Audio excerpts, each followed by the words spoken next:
dumar waa ahaan uu ku yahay kana umanaha idil neefla oo waa ababsha iyo hooyo erayna bara marna waa afada aqalna la dhisto marna waaba ina walana la aqo inu eeganimiyay eedkayaan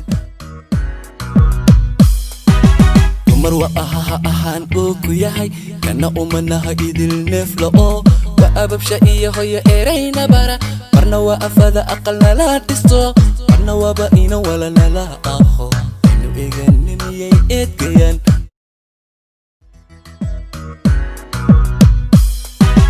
dumar waa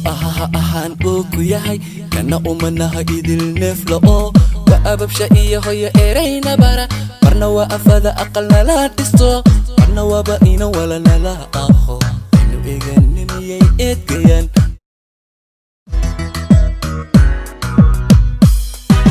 dumar waa